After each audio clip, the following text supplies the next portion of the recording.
Bonsoir et bienvenue à vous en direct sur Public Sénat. Voici les titres du 22h ce soir. Le dernier wagon accidenté a été évacué en gare de Brétigny-sur-Orge. Les enquêtes se concentrent sur les raisons pour lesquelles une éclisse, cette pièce métallique d'une dizaine de kilos, s'est détachée, provoquant le déraillement du train et la mort de 6 personnes. Les détails sur l'avancement des différentes enquêtes dans ce journal. La reprise, eh bien, elle est là, a affirmé hier François Hollande lors de son intervention en marge du défilé du 14 juillet. Un optimisme qui surprend alors que les Français ne voient toujours pas le bout du tunnel. L'opposition dénonce un optimisme béat. La presse titre sur un increvable optimisme. Mais le président persiste et signe. Pourquoi? Élément de réponse dans ce journal. Michel Morgan, Brigitte Bardot, Catherine Deneuve, Inès de la Fressange, Laetitia Casta, toutes ces femmes ont un point commun. À différentes époques, elles ont inspiré sculpteurs et dessinateurs pour incarner la Marianne de la République. Et cette fois, le nouveau timbre à l'effigie de Marianne serait inspiré de la chef des Femen, Ina Shevchenko. Le choix divise, la polémique est lancée. Notre invité, c'est le créateur de ce tout nouveau timbre, Olivier Schiappa, tout à l'heure. Voilà pour le programme de votre 22h. Merci d'être en notre compagnie. Et on commence ce journal par la confirmation ce soir de la mort de l'otage Philippe Verdon. Le corps découvert dans le nord du Mali est bien celui de ce géologue enlevé en novembre 2011. L'analyse ADN a permis une authentification formelle. Sa dépouille sera transférée le plus vite possible vers la France et les autopsies permettront de connaître les causes exactes du décès, a précisé ce soir par communiqué le chef de l'État. Le président a exprimé aussi sa solidarité à sa famille, à ses proches et affirme que les responsables seront identifiés et traduits en justice. Dans l'actualité ce soir, le dernier wagon accidenté a été évacué tout à l'heure en gare de Brétigny-sur-Orge. Son étude minutieuse a commencé. Le quai et les voies sont désormais dégagés, mais les grues sont encore sur place pour enlever à présent ce que l'on appelle la marquise. C'est le toit de la gare. Et les différentes enquêtes ouvertes se poursuivent. Elles portent sur l'éclisse, cette pièce métallique qui s'est détachée. Et cette défaillance inquiète de nombreuses associations de voyageurs qui pointent du doigt la vétusté d'une partie du réseau. On voit tout cela avec Mathilde Bélanger. Le réseau ferroviaire français est-il dangereux? Depuis la catastrophe de Brétigny-sur-Orge vendredi, des associations de voyageurs pointent du doigt la vétusté du réseau et le mauvais état de certaines infrastructures. Chez Réseau Ferré de France, on reconnaît que le réseau a vieilli, mais la sécurité des usagers, assure-t-on, n'est pas en jeu. Lorsqu'une ligne vieillit et ne bénéficie pas des investissements de modernisation requis, nous sommes conduits à prendre des mesures d'exploitation, comme des ralentissements, comme l'accroissement de l'intervalle entre les trains, comme des arrêts supplémentaires qui dégradent la performance de la ligne, mais qui garantissent sa sécurité. Des performances dégradées, en particulier sur les petites lignes du réseau, celles des trains intercités. En 2005, un audit accablant de l'école polytechnique de Lausanne constatait le mauvais état de certaines voies par manque d'investissement. Depuis les années 70, l'effort s'était plutôt porté sur le TGV et la construction de nouvelles lignes à grande vitesse. Depuis quelques années, les investissements sont de nouveau à la hausse, mais le chantier reste immense. Quelques jours avant le drame de Brétigny, Jean-Marc Ayrault préconisait de différer la construction de nouvelles lignes au profit de cette modernisation. Une question qui pourrait bien s'inviter dans l'examen du projet de loi sur le rail attendu pour l'automne. Et dans l'actualité, cette question à présent, en période de crise et de chômage record, un président doit-il prendre des accents churchilliens, vantant du sang et des larmes, ou doit-il au contraire faire montre d'optimisme dans un pays qui souffre? Clairement, François Hollande a choisi la seconde option. La reprise est là, a indiqué hier le chef de l'État en marge du défilé du 14 juillet. L'affirmation peut surprendre, tant les chiffres du chômage, de la dette sont mauvais. Mais François Hollande affiche sa constance sur ce sujet. Alors pourquoi? On en parle dans la suite de ce journal avec nos invités. Mais d'abord, les faits, c'est avec Jérôme Rabier. François Hollande s'appuie pour parler de reprise sur des indicateurs économiques très précis. Oui, la production industrielle a bien progressé sur les 3 derniers mois, plus 1% par rapport aux 3 mois précédents. Oui, la consommation a connu un léger frémissement. Et encore oui, la croissance est de retour après 2 trimestres de récession, plus 0,2% au deuxième trimestre, une stagnation au troisième trimestre et plus 0,1% au dernier trimestre de l'année. Un léger rebond, voire un frémissement plus qu'une reprise, qui provoque les moqueries de la droite. Il peut faire de l'incantation. Il peut utiliser la méthode Coué. Il peut essayer de dire aux Français, moi j'y crois, donc il va y avoir de la reprise. On va peut-être attendre que l'acte économique ait lieu. En tout cas, pour le moment, non, naturellement, il n'a pas lieu. Même constat au front de gauche où on attend des actes. Il nous a répété à plusieurs reprises que demain irait mieux qu'aujourd'hui, mais sans véritable argument nous démontrant que tout ceci était possible. Si le président s'est voulu optimiste, il n'a cependant pas écarté de nouvelles hausses d'impôts pour 2014. Preuve que si des signaux encourageants existent, la France est encore loin d'être dans une situation dorée. Le moins que l'on puisse dire, c'est que l'examen du texte sur la transparence au Sénat n'a pas été un long fleuve tranquille. Après un parcours chaotique, le projet de loi organique sur la transparence de la vie publique a été adopté ce lundi soir. Alors au départ, la fronde est venue des radicaux, partenaires des socialistes, et puis le rang des mécontents a grossi avec désormais les centristes. Flora Sauvage nous raconte tout cela. Regardez. Pour l'adoption 184, contre 141. C'est un texte en partie vidé de sa substance qui a été adopté par le Sénat ce soir. La Chambre haute a supprimé l'article 1er qui prévoyait la publication du patrimoine des élus. Une question qui a profondément divisé les sénateurs. Il y aura d'autres textes sur la transparence. Il y en aura d'autres, comme il y a eu d'autres textes sur le financement de la vie politique. Mais comme pour le financement de la vie politique, ce texte restera un texte majeur, même si ici il a été vidé d'une partie de sa substance. Le Sénat a malgré tout voté à l'unanimité la transparence de la réserve parlementaire. Un document précisera chaque année le nom des élus ayant bénéficié d'une subvention. À la tribune se succèdent les orateurs sur un sujet qui fait débat. Ces 23 orateurs révèlent au moins une chose, c'est que depuis tant d'années, il y avait besoin d'en parler. C'est un exercice quasiment de psychologie collective auquel nous avons assisté cet après-midi. Le silence et l'omerta devaient être lourds pour chacun. La gauche a voté pour, ainsi qu'une partie des centristes. L'UMP s'est opposée au texte du gouvernement. Je considère que les dispositions que vous nous proposez auront un seul effet, affaiblir le statut du parlementaire avec une suspicion de culpabilité dont il sera difficile pour lui d'échapper. Après un parcours chaotique, les débats dans l'hémicycle doivent se poursuivre ce soir avec l'examen d'une loi ordinaire qui étend la transparence aux ministres, aux présidents d'exécutifs locaux ou encore aux membres des cabinets ministériels. Merci, Monsieur le Président. Et la suite du 22h avec nos invités ce soir que je vous présente avec plaisir. Frédéric Dabi, bonsoir et bienvenue. Bonsoir Sonia. Directeur général adjoint de l'IFOP. Avec nous également l'essayiste et éditorialiste au Figaro, Alain Geraslama, bonsoir. Bonsoir. Merci d'être là. Et le dessinateur et photographe Olivier Schiappa, bonsoir. Bienvenue à vous. Vous êtes l'auteur, le créateur du tout nouveau timbre représentant le nouveau visage de Marianne. On va en parler dans quelques instants. Mais d'abord, messieurs, retour sur l'intervention de François Hollande en marge du défilé du 14 juillet. Et nous allons nous arrêter ce soir sur un élément en particulier qui a alimenté les titres de la presse et peut-être vos discussions aujourd'hui. Hollande, l'optimiste, le président a indiqué que la reprise était bien là et cette affirmation peut surprendre alors que les Français ne voient pas le bout du tunnel. Alain Geraslama, cet optimisme, cette apparente sérénité, cette constance en tous les cas sur le fait que ça ira mieux demain, cela vous surprend ? Je la trouve extraordinairement méritoire parce qu'il ne semble pas se rendre compte à quel point la France aujourd'hui est isolée en Europe en raison du choix qu'elle fait d'une politique qui n'est pas faite du tout vraiment pour faire redémarrer la croissance. Ni la Suède, ni la Grande-Bretagne, ni l'Allemagne n'ont fait comme nous. Alors la Grande-Bretagne, bon, on ne peut pas dire que ce soit une réussite. Enfin, en Allemagne et en Suède, c'est quand même beaucoup mieux que chez nous. Et ça m'inquiète un petit peu. C'est-à-dire que plus il s'enferme dans le choix arrêté de sa politique, plus il isole la France dans l'Union européenne. Déjà, nous commençons à avoir des problèmes sur les points qui nous sont accordés par les instituts de notation. Et si nous continuons comme ça, nous allons avoir un très très mauvais retour de bâton. Frédéric Dabi, en période de crise, d'incertitude, de doute, deux attitudes sont possibles. Il y a les accents churchilliens, le tragique pour mieux rebondir ensuite, ou l'optimisme dans un pays finalement qui souffre. Qu'attendent les Français ? Alors c'est vrai qu'ils attendent un discours plutôt churchillien et c'est vrai qu'avec cette phrase, la reprise est là, on a un François Hollande optimiste, volontariste dans un pays déprimé. Il veut faire de cette affirmation une prophétie autoréalisatrice. C'est le capitaine du navire qui croit que le chemin est le bon.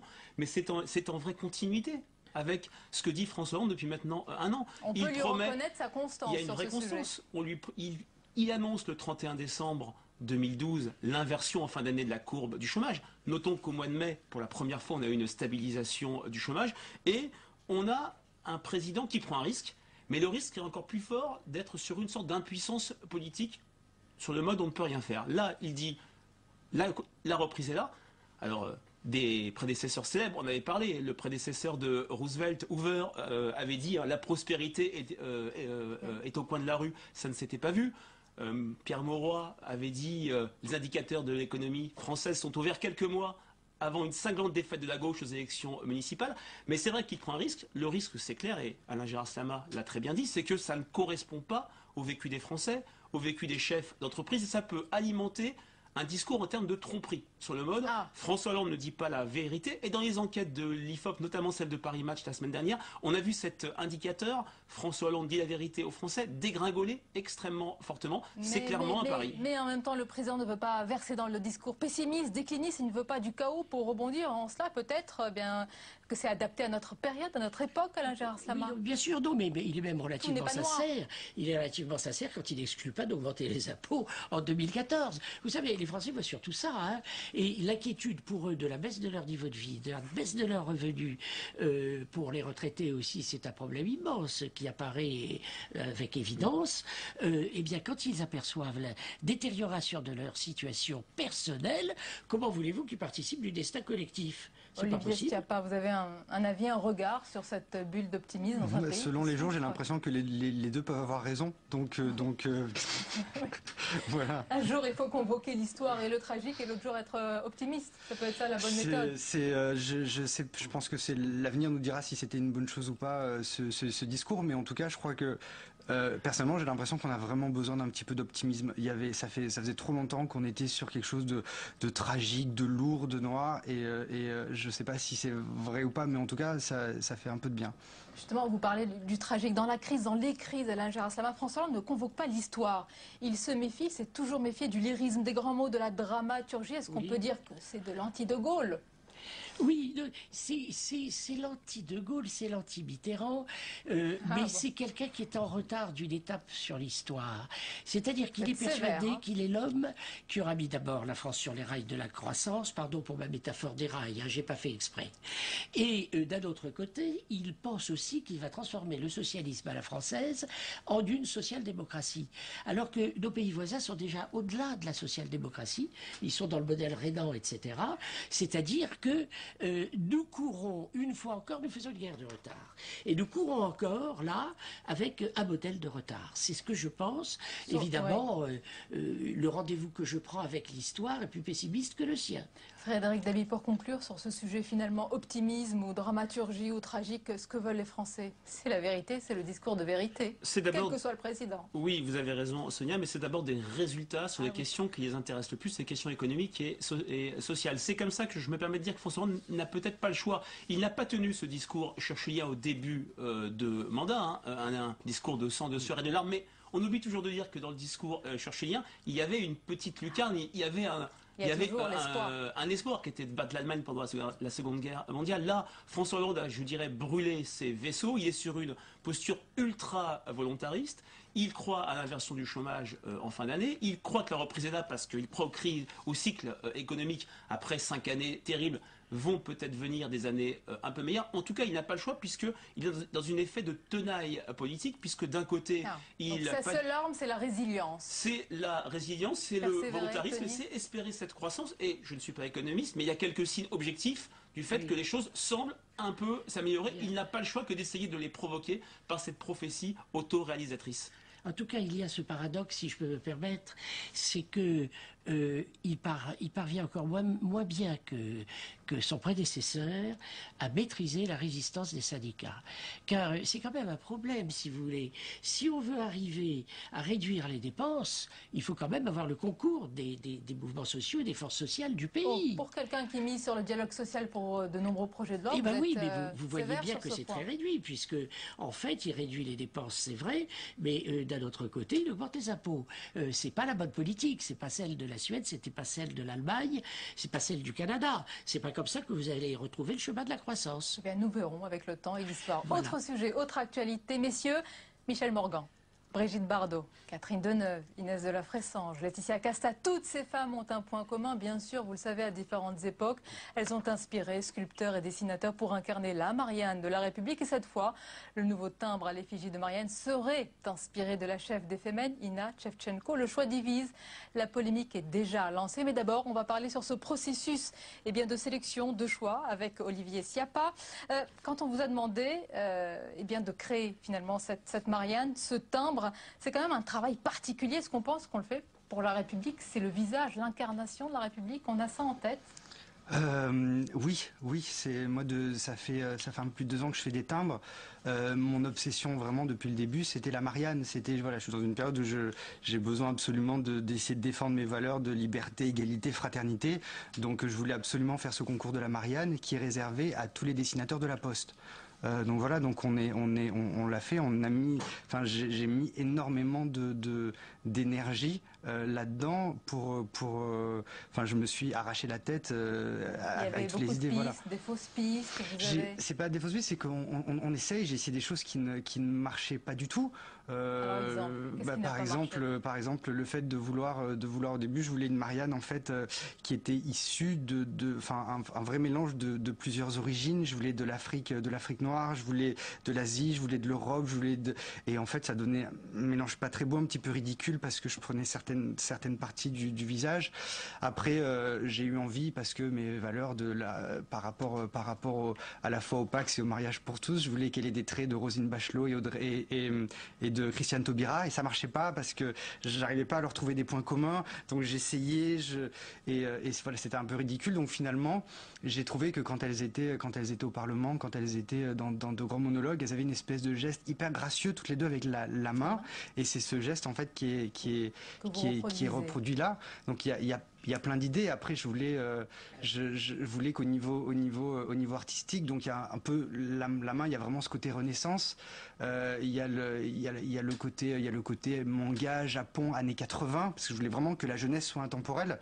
Donc voilà, il y a le côté Disney avec l'animation américaine des années 50, et surtout la bande dessinée française d'aujourd'hui avec cette espèce de traits comme ça qui sont pas effacés. Et Olivier Schiappa, il y a aussi la polémique, ça a choqué certains, mais je vous ai laissé parler, évidemment, pour que vous décriviez aussi votre œuvre, en tous les cas ce timbre. Vous avez dit que vous êtes inspiré donc d'Ina Shevchenko, qui est la fondatrice des Femen. Est-ce que vous comprenez déjà que votre choix surprenne, provoque, ou peut-être l'avez-vous fait exprès? Ah non, fait exprès, c'est juste que pour moi, Marianne, quand on y réfléchit un tout petit peu, c'est quand même une révolutionnaire. Elle était seins nus quand on regarde de la croix. Donc pour moi, c'était un peu la première fémène, et je cherchais vraiment qui aujourd'hui se bat vraiment chez les femmes, en fait, se bat vraiment pour les valeurs, les piliers de notre République française, qui sont l'égalité, la fraternité, l'égalité. Alors Marianne, c'est une représentation partagée, rassembleuse, c'est une sorte de mère patrie, tantôt fougueuse et guerrière, tantôt pacifique et nourricière et rassembleuse. Est-ce que cette Marianne-là vous choque, ou au contraire, elle vous paraît cohérente? J'ai envie de désamorcer cette bombe, parce qu'il y a une telle différence entre le dessin lui-même, qui est d'une grande beauté, qui me rappellerait aussi bien Brigitte Bardot dessinée par Aslan, il y a une grande maîtrise du dessinateur, leur lui rend hommage. Et puis d'un autre côté, le récit des conditions d'élaboration de ce dessin. C'est ça qui sème la tempête. Bon. Et là, il y a un vrai paradoxe, qui est le même que celui des Femen. Vous savez que les Femen, au fond, elles voulaient protester contre l'exploitation du corps féminin en Ukraine. Et pour ça, le meilleur moyen de faire parler d'elles, c'était de se mettre nus, et les seins nus. Eh bien, vous, si vous avez voulu faire quelque chose de révolutionnaire, votre dessin n'est pas du tout non plus, pas plus que les Femen ne sont la représentation de leur protestation. J'avais demandé à la Poste, ça devait être vers janvier, je leur avais dit vraiment que si jamais si mon dessin en fait était élu, parce que moi je pouvais le savoir qu'hier en fait, j'ai demandé à le savoir vraiment plus tôt, parce que je voulais revenir sur ce dessin et pouvoir la mettre vraiment seins nus. C'est vrai qu'on voit les épaules, mais je voulais qu'on puisse dézoomer un petit peu sur elle, et on m'a expliqué que c'était pas possible parce que tous les lycéens avaient choisi déjà sur ce choix-là et que c'était pas possible de revenir en arrière. Mais j'ai vraiment essayé de leur expliquer pourquoi c'était important pour moi qu'elle soit seins nus. Écoutez, moi je vais vous dire la chose suivante. Qu'elle soit pas seins nus ne me gêne pas, parce que le vrai symbole révolutionnaire dans votre dessin, c'est le bonnet phrygien. Vous voyez, et moi je crois qu'il s'est passé quelque chose d'assez fâcheux le jour où, dans une enquête qui avait été publiée, je crois, par le Nouvel Observateur, c'est Milan Kundera qui raconte le fait, à une enquête sur qu'est-ce qui est le plus révolutionnaire pour vous. Les jeunes gens qui avaient répondu à la question avaient dit la nudité. Je suis pas sûr que la nudité soit ce qu'il y a de plus révolutionnaire. En revanche, le bonnet phrygien, oui. Et ça fait problème d'ailleurs dans l'histoire de Marianne, comme vous le savez. Non, je vais mettre les pieds dans le plat, mais la chef des Femen s'est réjouie elle-même de devenir un symbole officiel de la France. Est-ce que vraiment ça peut... Alors, il n'y a pas d'enquête sur le sujet. Non, mais je pense qu'on est vraiment sur une polémique microcosmique qui passe très au-dessus de l'opinion des Français qui, à mon avis, apprécieront fortement... ils ne sont plus attachés à leur Marianne. Ouais, ici, ils le sont. À Marianne, au drapeau, au bonnet phrygien, tout ce qui fait le rassemblement du pays. Et si beaucoup de Français ont voulu passer outre la polémique sur le mariage pour tous, alors qu'une majorité très nette de Français était favorable au mariage pour les personnes de même sexe, c'était parce que ça n'apparaissait pas comme leur priorité immédiate dans un contexte de crise intense. Alors, il faut savoir une chose, c'est que quand on dessine un visage, même un visage comme ça qui a l'air animé, qui est très doux, qui est très aimant, on est obligé de s'inspirer de quelqu'un, enfin ça peut pas sortir de n'importe où. Donc souvent on va s'inspirer de sa petite amie, de sa mère, des personnes comme ça qui sont proches. Beaucoup de dessinateurs et sculpteurs avant vous. Bien sûr, voilà, sauf que là pour moi j'ai des choses qui a pas spécialement besoin de dire, le côté de la main comme ça, Christiane Taubira, et puis personne ne voit. Une actrice, il n'en manque pas. Parce que alors mon gros problème pour moi, mon gros problème c'est que Marianne, qui est une révolutionnaire, qui est supposée avoir autant de valeur, est de plus en plus au fur et à mesure des années devenue un petit peu une espèce de Miss France. C'est-à-dire qu'elle est la plus belle femme de France qui représente, et donc on a eu Evelyne Delia, on a eu Dalida, on a eu Sophie Marceau, et finalement le côté combat, le côté révolutionnaire, il est où? Moi je voudrais que ce soit une ministre, je voudrais que ce soit une femme qui se bat engagé, politisé, à fond, bien sûr, je l'assume, bien sûr. Ah non, je dis pas le contraire, j'assume complètement. Maintenant, effectivement, même si ce choix se voit pas spécialement, c'est de l'inspiration, c'est de là, et j'ai envie que cette Marianne enfin représente les vraies valeurs de la liberté, de l'égalité, de la fraternité, et soit pas juste une Miss France, parce que c'est quand même, c'est pas juste une féministe, c'est une vraie révolutionnaire. Une Marianne de rupture, alors peut-être. Je voudrais une Marianne qui se batte pour son pays, une Marianne qui soit vraiment patriotique pour le coup. Alors là, vous allez me dire forcément, Ina n'est pas française. Bah oui, d'accord, mais elle se bat pour les. Elle a obtenu le droit d'asile, mais il y a peu de femmes qui se battent comme elle pour les trois valeurs de la France. Donc pour le coup, oui. Heureusement, Marianne n'est pas un symbole officiel. Ça, c'est quand même important à savoir. Oui, mais le président de la République, malgré un processus de sélection qui a été long, a quand même opté pour ce choix. Il a opté pour ce choix. Oui, non. Voilà. C'est-à-dire que le président, en fait, vous savez peut-être, en fait, depuis, il me semble, 1894, tous les présidents de la République choisissent leur Marianne pendant leur quinquennat ou leur septennat. Et du coup, on dit toujours c'est la Marianne de Sarkozy, c'est la Marianne de Chirac. Voilà. Il s'avère que pour François Hollande, dès le début, il a dit je ne veux pas choisir, je veux que ce soit la Marianne des lycéens, des élèves de seconde, et ça va s'appeler, ça s'appellera dans une grande opération qui sera mon premier vote de la République, quelque chose qui a été fait extrêmement sérieusement par la Poste avec vraiment beaucoup de professionnalisme, et même les lycéens l'ont fait avec beaucoup de passion, et ce sont les lycéens qui ont choisi, ce sont les lycéens qui ont voté. Le président devait choisir parmi les trois finalistes. Donc il y a eu un dernier choix. Oui. Attendez, si les trois étaient à peu près égaux, il s'avère, et la Poste vous le confirmera sans aucun problème, que je suis arrivé très largement au-dessus dans l'intégralité ou la quasi-intégralité des lycées. Donc à partir de là, s'il avait choisi si le président avait décidé que ce serait une autre Marianne, ça voulait dire qu'il n'aurait pas écouté le choix des jeunes. Balayons le fait que le président vous ait choisi aussi pour votre engagement en faveur du mariage pour tous. Non. Alors ça, bien sûr. Alors Christine Boutin et compagnie, ça fait des mois qu'ils n'arrêtent pas de dire que si je gagne, ce serait absolument une honte parce que je suis le symbole du mariage pour tous. Bah peut-être, mais c'est aussi la Marianne préférée des lycéens. Et il faut savoir que les lycéens avaient tous conscience, et ils l'ont dit, de qui j'étais. Et ils ont dit à chaque fois que quand ils ont voté pour cette Marianne, c'était à la fois pour le symbole pour le côté artistique, mais c'était aussi pour le symbole et pour les valeurs que je défendais. C'est-à-dire que pour les valeurs que je défendais étaient les valeurs de la République. Et ça, si c'est pas un cadeau, excusez-moi. C'est un choix auquel je ne conférerai pas quand même la valeur d'une élection s'agissant de lycéens, à moins qu'un jour, évidemment, les enfants de la maternelle votent le budget de la France. Alors, vous savez, vous savez que les maternelles ont voté aussi, ils ont choisi la mienne. Mais alors, ils ont voté parce que c'est celle qui faisait le plus Princesse Disney. Ils ont voté. mais il faut faire la disjonction entre l'œuvre, qui est telle qu'elle est tout à fait sympathique. D'un point de vue esthétique ça, je ne discuterai, ne la contesterai pas. Ça, certainement pas. Mais elle reste dans la lignée, d'ailleurs, des Mariannes qui se sont énormément sexuées par rapport à la période où la Marianne était guerrière, ou pacifique, ou maternelle. Oui. Ça n'est pas maternelle, votre Marianne, ça on peut le reconnaître. Alors, elle n'est pas maternelle, mais il y a 2 petits-enfants qui jouent à côté. Un garçon et une petite fille, un jeu de garçons où je voulais vraiment l'égalité homme-femme, voilà. Oui, donc à la fois la jeunesse et puis l'image de la mère patrie, peut-être également. Exactement. En tous les cas, merci. On va retrouver donc cette Marianne sur les timbres dès demain, dans les bureaux de poste. Dès demain dans les bureaux de poste, voilà. Exactement. Et puis bientôt, dans les 42 000 bureaux de poste français. C'est un buste également. Je ne sais pas encore. Là, elle existe déjà en 3D dans une application qui a fait la. C'est une application qui a fait la Poste. Voilà, c'est chaque étape au fur et à mesure. Mais là, dès demain. Dans les bureaux de poste dès demain. Voilà. Et tous les bars tabac. De France. Ah oui, et voilà, il y a aussi il y a 15 versions différentes. Et il y a aussi les versions qu'on lèche et les versions qu'on colle. Voilà, il y a tout. C'est bien de préciser. Merci. Olivier Schiappa d'avoir été notre invité. Merci Alain Terrassalma et Frédéric Dabi. Merci. La suite du 22h est en bref à présent dans un rapport rendu public. Aujourd'hui, la Cour des comptes constate des progrès dans la gestion de l'Élysée. Plus de 5 millions d'euros ont été économisés en 2012, notamment pendant le deuxième semestre. À noter, depuis le 15 mai 2012, aucun sondage n'a été commandé par l'Élysée. Pour tous les détails de ce rapport, vous pouvez vous rendre sur notre site publicsénat.fr. Et à présent, la dernière page du 22h avec tout ce qui vous a échappé dans le reste de l'actualité. C'est le tour de l'info. Il est préparé ce soir par Julie Hulin. Regardez.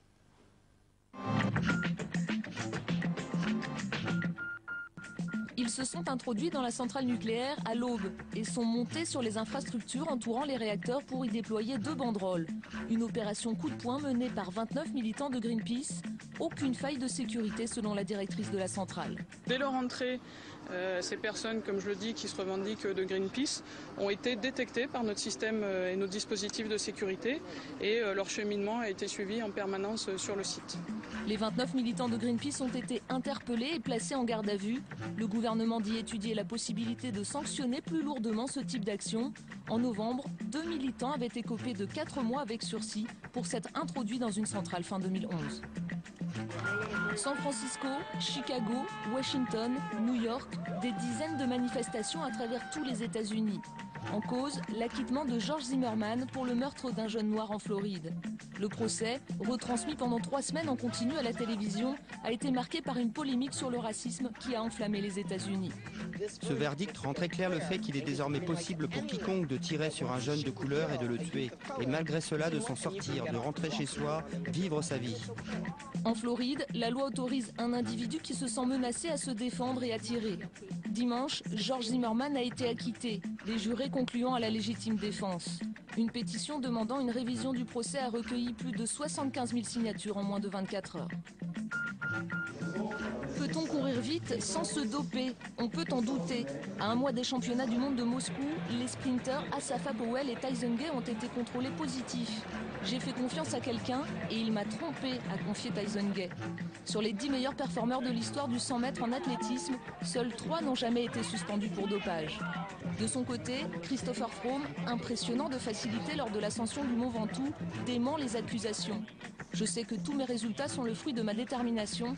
Je ne triche pas. Point final. D'un côté, un François Hollande affirmant haut et fort qu'il n'y aura pas de hausse d'impôts. De l'autre, un François Hollande se faisant tout petit pour nuancer son propos. Le dessin du jour, c'est celui de Plantu qui illustre l'ambiguïté du discours du président français lors de l'entretien du 14 juillet.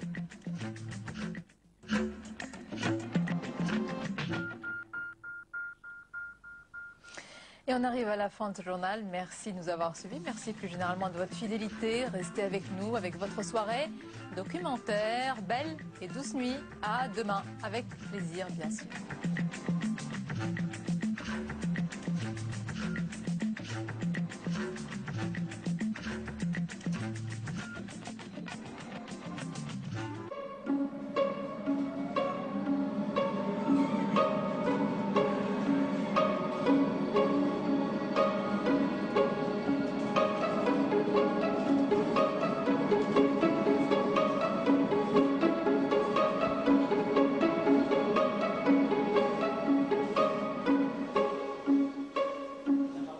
Cormeilles, Outreau, Dutroux. Autant d'affaires mises à jour qui rendent la pédophilie présente dans chacun de nos esprits. Pourtant, j'ai le sentiment qu'une fois l'actualité passée, le silence reprend sa mauvaise place. Comme si une fois dévoilé, le pire était passé. Comme si les victimes reprenaient le cours de leur vie exactement comme avant. Mais ces enfants victimes, quels adultes deviennent-ils? Gisèle, Latifa et Catherine ont décidé de rompre leur silence pour nous raconter leur parcours d'anciennes victimes. À quel moment les abus sexuels ont commencé? C'était en 86. Vous aviez quel âge? 4 ans. Comment ça a commencé? À l'origine, c'était ma grand-mère qui me gardait. Et c'est à son décès, en fait, que j'ai fini chez lui. Lui? Oui. C'est qui, lui? C'est un de mes oncles.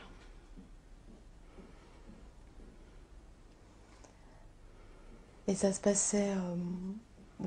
en fait, c'est votre tante qui était votre nounou? Oui. Oui. Ça a duré jusqu'à quel âge? À peu près 11-12 ans. Comment votre oncle procédait?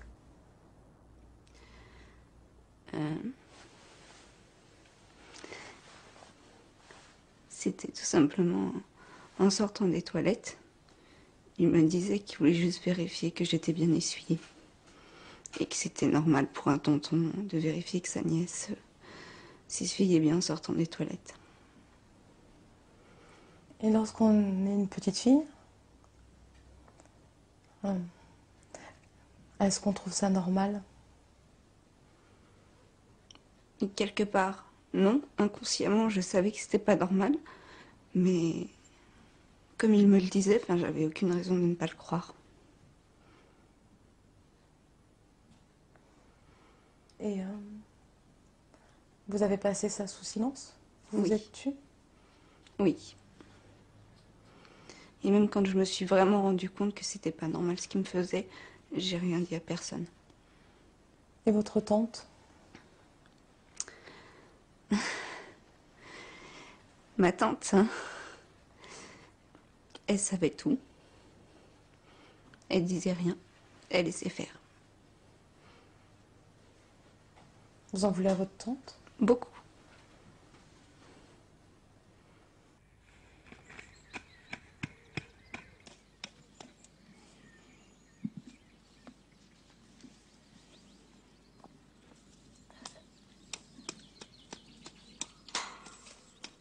Le docteur de maman a dit que j'allais bien.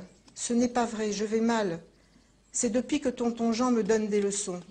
Si tu savais comme je le déteste. Il a une tête de mort, une tête de cire sans expression, comme s'il ne se passait rien. Pourtant, il se passe bien quelque chose. Il me fait mal et je ne dis rien. Je fais comme lui. Je garde le silence. Un jour, j'ai eu tellement mal que je me suis mise à crier. J'ai bien senti qu'il avait peur. Sa tête avait changé. Elle grimaçait. Ensuite, quand il a compris que personne n'avait rien entendu, il m'a fait de sombres menaces. Je me souviens, j'ai attendu un soir que maman étende le linge dans la cave, parce qu'elle faisait régulièrement 2-3 fois par semaine. Et là, c'était comme si j'avais cette petite voix d'ailleurs qui m'a toujours conduite dans ma vie et qui me disait vas-y, va le dénoncer, c'est pas le diable, mais va le dénoncer. Et oui, j'ai encore l'émotion qui revient. C'est comment dire, les draps que maman avait étendus, c'était pour moi comme un paravent. Voilà, j'allais me confesser. Et maman m'a cru, heureusement. Et d'un seul coup, j'ai senti une espèce de liberté. C'est comme si un abcès se crevait.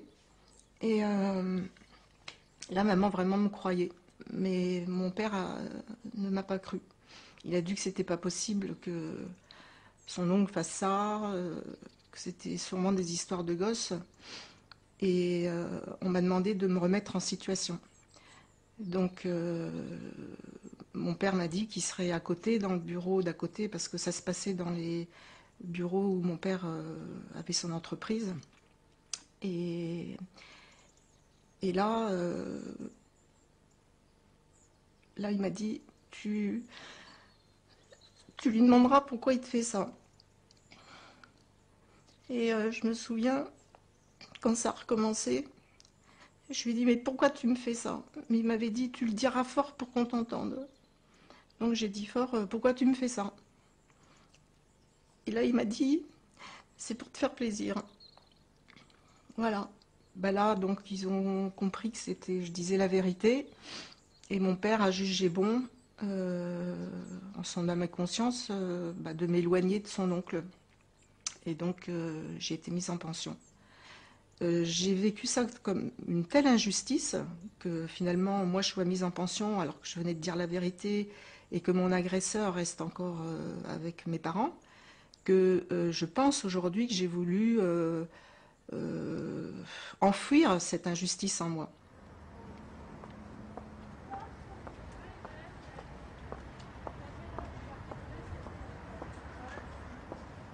J'avais un père très autoritaire, très distant, je dirais pas méchant, mais c'était la culture d'avant, c'était l'éducation sévère.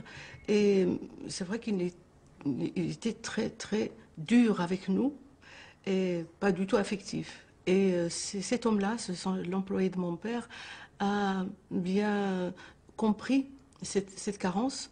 Et il a joué sur ça. Bon, c'est avec le recul, hein, mais sur le moment, moi, j'étais contente d'avoir un homme qui s'occupe de moi, qui s'intéresse à moi.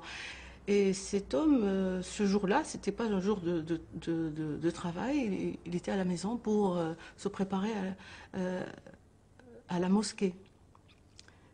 Et il était en érection. J'avais 5 ans et demi. Mais j'ai compris qu'il y avait quelque chose qui n'allait pas parce qu'il m'a mis sur les genoux. Il a commencé à me frotter. Cette érection m'a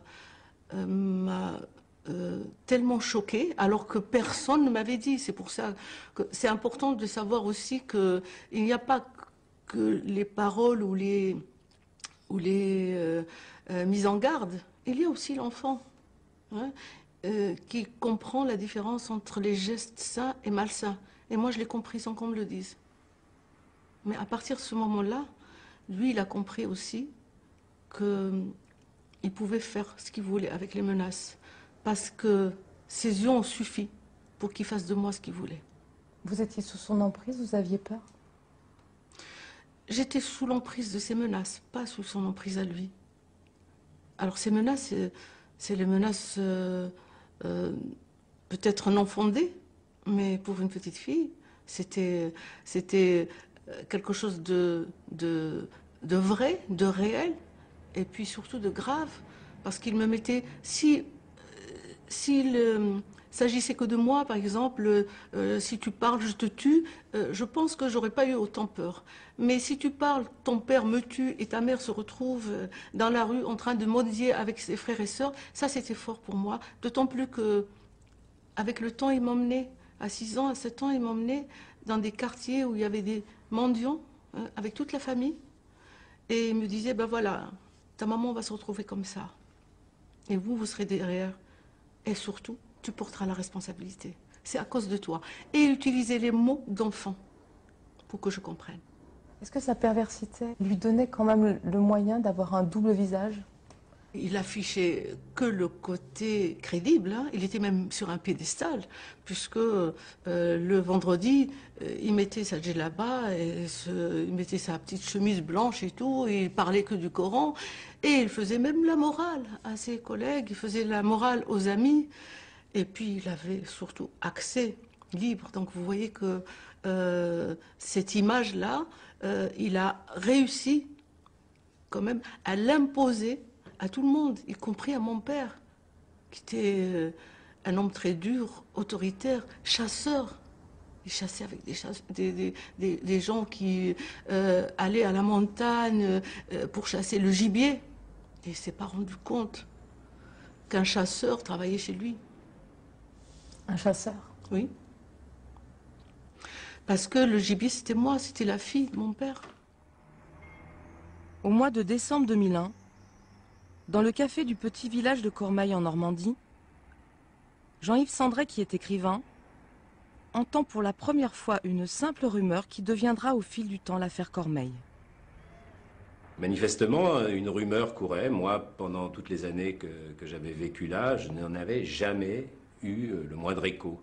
Et puis un jour, puisqu'on venait d'arrêter le prêtre d'un village voisin, qui s'appelait Vadeboncoeur, il arrivait du Canada, il sortait de prison pour des faits pédophiles, de viol, et une femme dit simplement qu'il y en a un autre qui devrait être en prison, c'est le chien. Et le chien, c'est l'instituteur des CP du village depuis très très longtemps. Et évidemment, question, pourquoi dit-elle ça? Eh bien, elle dit cela parce que quelques années plus tôt, sa fille lui a fait confidence qu'elle avait été agressée sexuellement par l'instituteur. Elle a dit un jour, en rentrant de l'école, longtemps avant, donc elle avait vu l'instituteur, monsieur le chien, faire des choses avec des enfants. Et lui a vu que les enfants regardaient par la fenêtre, est sorti, les a punis, sauf elle. Sauf elle, parce qu'elle savait parfaitement de quoi il retournait. Et les parents ne comprenant pas, elle leur dit « Vous savez pas ce qu'il m'a fait à moi ?» La même chose.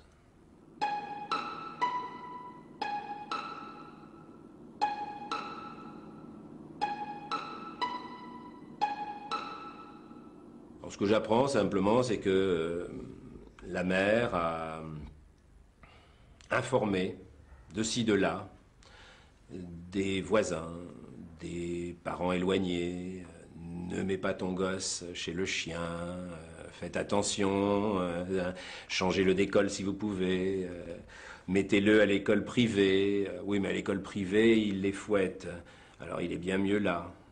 Et puis ma fille me dit tout, alors s'il lui arrive quelque chose, elle me le dira.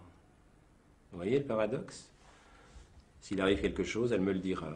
D'ailleurs, une fois que la chose sera arrivée, advenue, eh bien, je le saurai et je réagirai en conséquence. C'est-à-dire que personne ne songe à arrêter le mouvement, ou moins à le freiner, c'est-à-dire à demander des explications, à voir s'il y a d'autres cas. Et alors, l'autre cas, il est assez proche d'eux. Il y a un vague lien de parenté entre deux familles, avec une autre jeune fille un peu plus âgée qui, elle, a déjà tenté par 2 fois de se suicider. Ce que l'on sent, c'est que s'avance un défi. Il va falloir, dans cette affaire, ne pas se tromper, parce que la première erreur sera fatale, c'est-à-dire comprendre qu'on n'a pas un ennemi, un individu, on a un système. On a une omerta, elle est composée de quantité de gens qui ont tout à perdre dans la révélation de cette affaire, d'institutions qui ne vont pas faire de cadeaux et qui, à la première initiative maladroite, vont le faire payer très cher. Ça va se retourner, quoi. On va porter plainte pour diffamation, etc., etc. Enfin, on va trouver les moyens de vous bloquer très très vite, voire de vous apprendre qu'il ne faut pas se mêler de tout cela.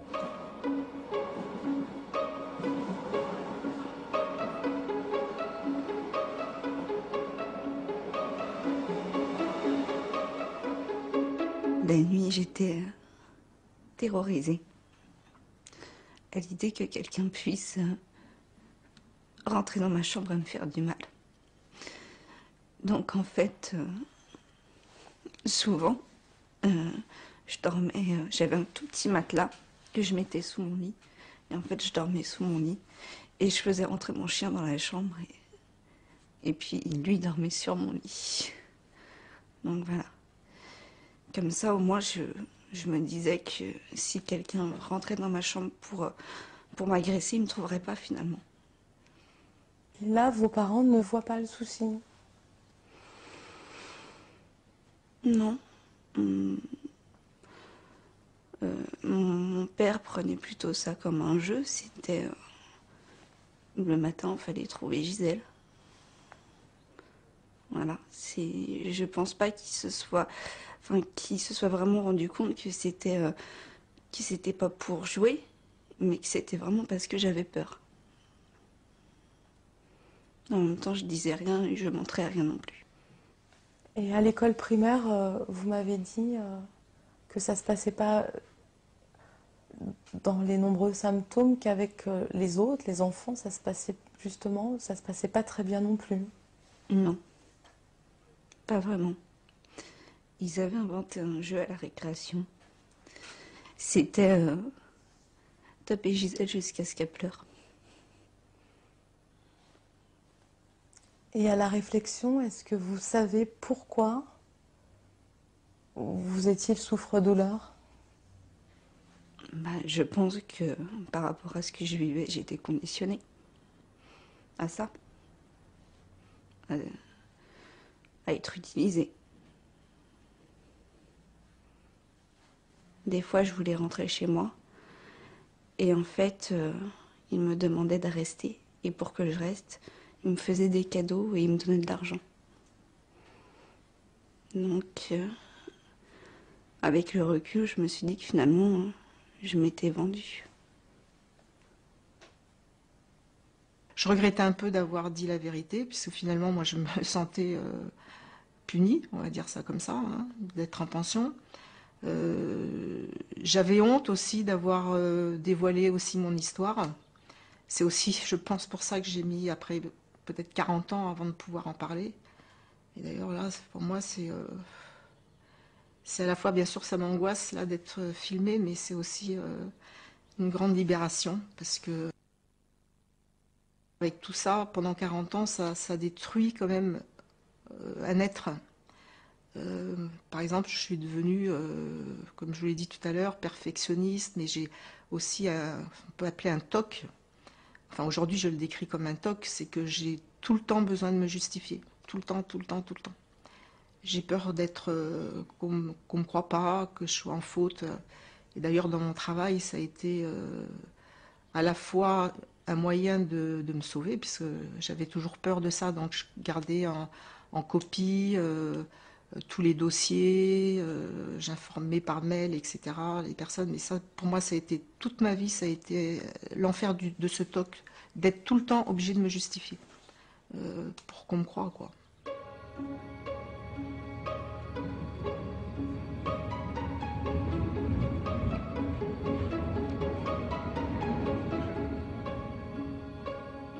Je me souviens que j'avais une grande jupe couleur saumon.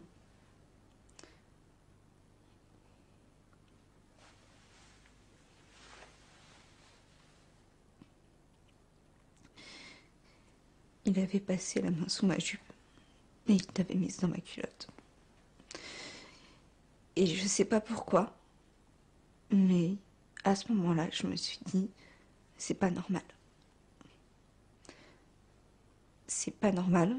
Et là, je me suis repoussée violemment de lui. Et je l'ai regardé, je suis partie. Et dans ma tête, je me suis dit, tu me toucheras plus jamais. Est-ce qu'il se produit quelque chose en vous à ce moment-là?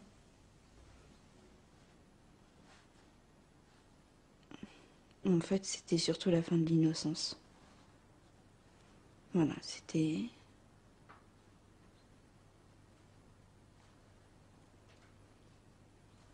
Parce que finalement, avant, quand...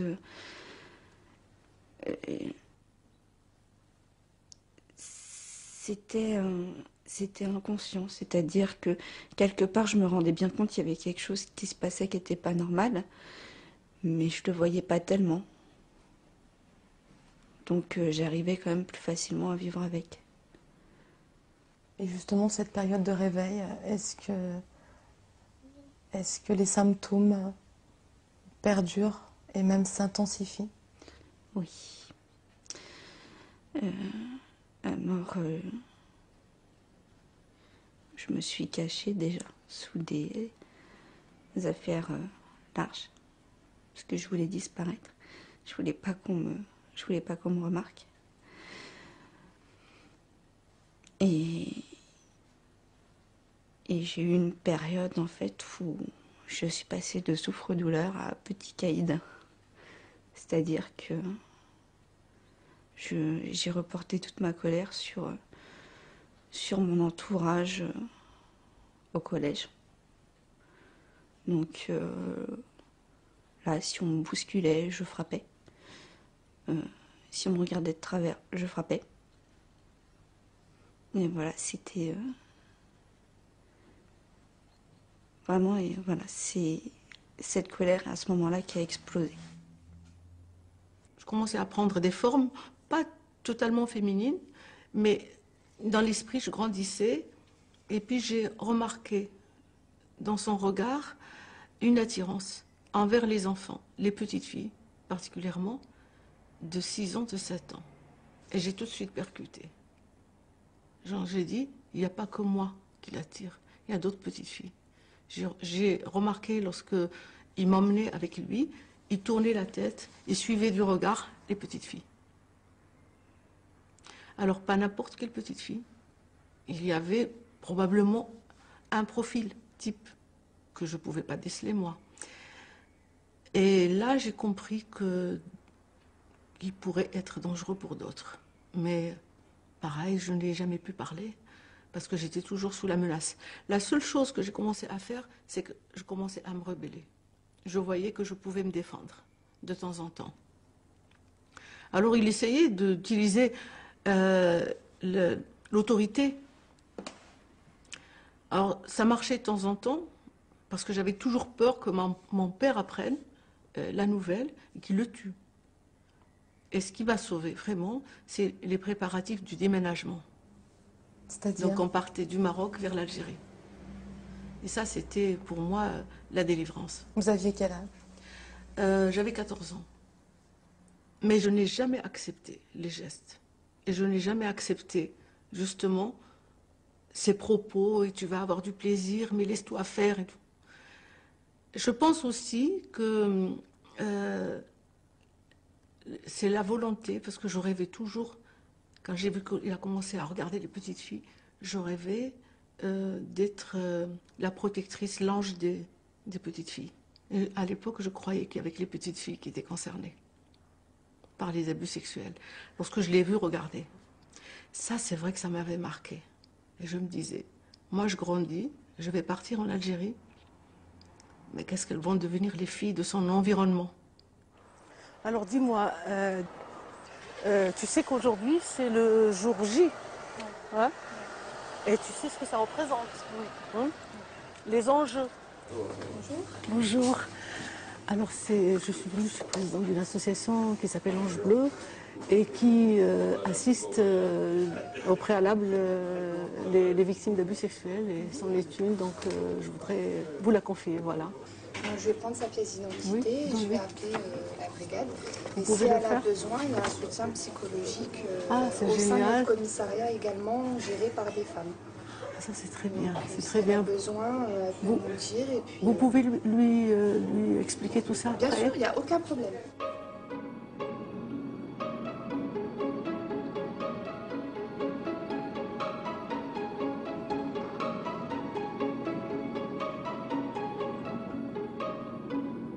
Puisque le système est redoutable, et j'ai l'idée de prendre à contre-pied finalement cette énorme machinerie et de faire une chose très simple.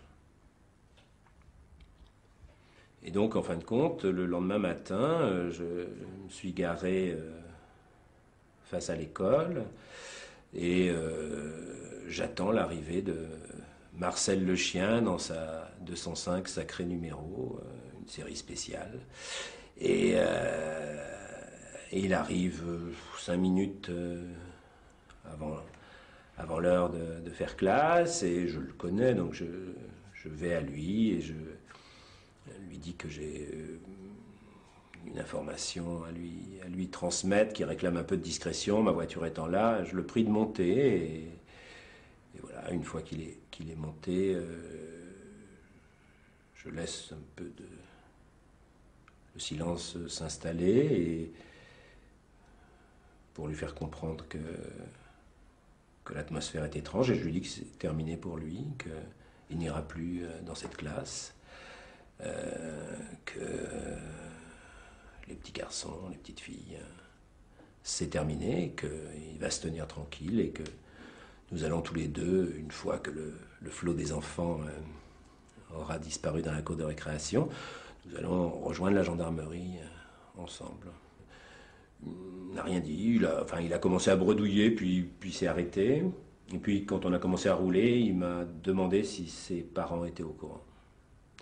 Alors quand vous avez un vieux gros garçon, parce qu'il a la cinquantaine quand même, c'est pas un petit garçon, qui vous demande si papa et maman savent qu'il a fait de grosses bêtises, parce que c'est ça qu'il faut comprendre.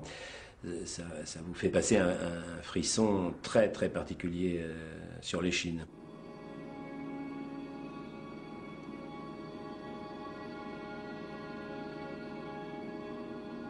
Ce qu'a fait ma femme pendant ces quelques dizaines de minutes, eh bien, c'est qu'elle a prévenu les familles que j'avais rencontrées les jours précédents.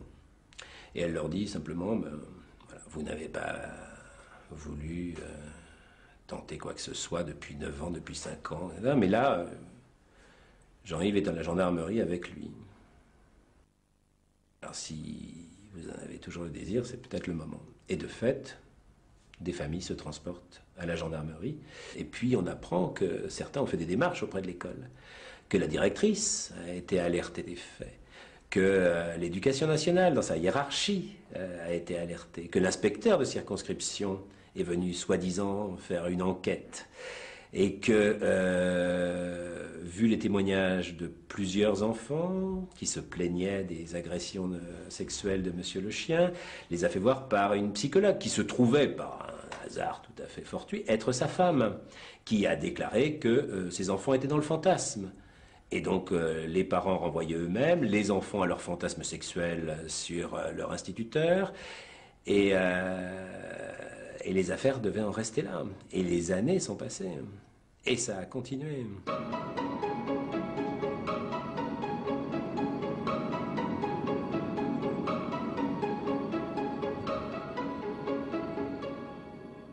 Une des filles de mon oncle, avec ma tante, parle à ma mère et lui raconte ce qu'elles ont subi, ce qu'il a fait subir à ses filles. Et là, ma mère m'interroge et elle me demande, est-ce qu'il t'a fait subir la même chose? Et là, je lui ai dit oui. Sa réaction, ça a été, on dépose plainte.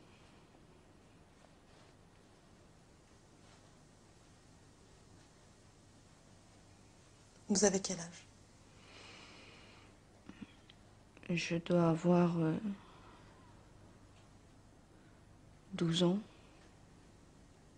Et comment ça se passe cette plainte alors? Mal. Mal parce que c'est pas vraiment mon choix. Parce que je suis pas prête à affronter ce qui va se passer.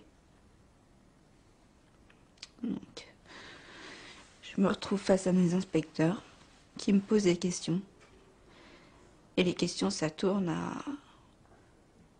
Peut-être que vous avez confondu. Peut-être que c'est pas tout à fait ce qui s'est passé. Voilà. J'ai l'impression que je suis pas crue, je suis pas entendue. Et finalement, voilà, c'est ça. C'est... On me traite de menteuse. Et ensuite, la confrontation. Je suis seule face à lui. J'ai une inspectrice qui est assise à côté de moi. Et elle est assise à côté de moi puisque je pense... Enfin, ils ont pensé que quand même, ce serait pas mal de mettre une femme une femme, peut-être pour me rassurer. Le problème, c'est que j'ai pas du tout été mise en confiance.